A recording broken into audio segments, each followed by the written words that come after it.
This is a demonstration video for ScopusLit. ScopusLit is a tool that was designed to be an end-to-end bibliometric analysis tool.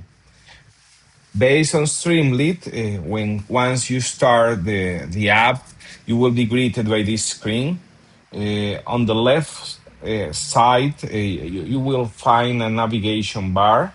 This navigation bar, you have access to new search, safe searches, analysis, and consolidation.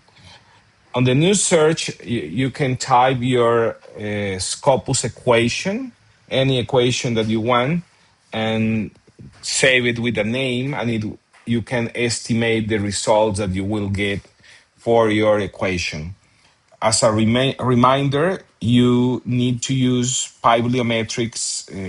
You need pybliometrics installed in order for ScopusLit to work, and you also need to have it set up with your Scopus API key. So that's important.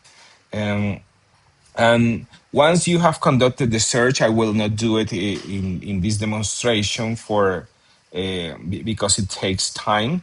I will focus on showcasing the functionalities of the app. You have the second section. You have your saved searches. You can load any of them or delete any of them and once you load it for the analysis, you can proceed to the third section, which is the analysis tab. On this analysis section, you will find several tabs that will give you access to many features of the app. In this case, you can see here the first one, which is a timeline that will display in a year by year how many publications were found based on your search equation. All plots, you have the option to export them as 300 dpi PNGs appropriate for publications. And you have also access as a data table should you need it, and you can download the data table. The second tab is sources, which will show you the top 5 journals with the most publications. And you can also export and have the data recorded in a table. And you can export the results not only as a figures, but also as CSV. And once you have downloaded the abstracts, you can export them as CSV or directly to an Excel file. The next tab is the geography, where you can find the top 15 countries by publications, which in this case, as you can see, Italian researcher clearly have an edge in the number of publications about in-field frames, which is a very common typology there.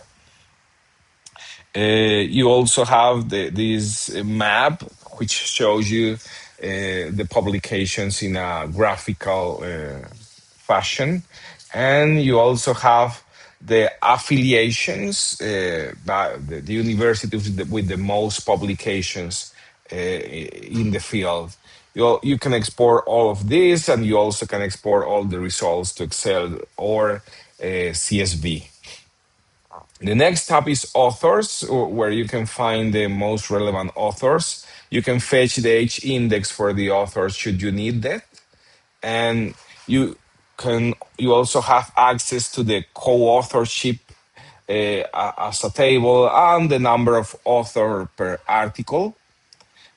The next tab shows you the networks where you have access to the co-occurrence networks. As you can see here, one of them is demonstrated. You can switch the layout of the network and you can visualize cluster. This is very similar to the VOS viewer app.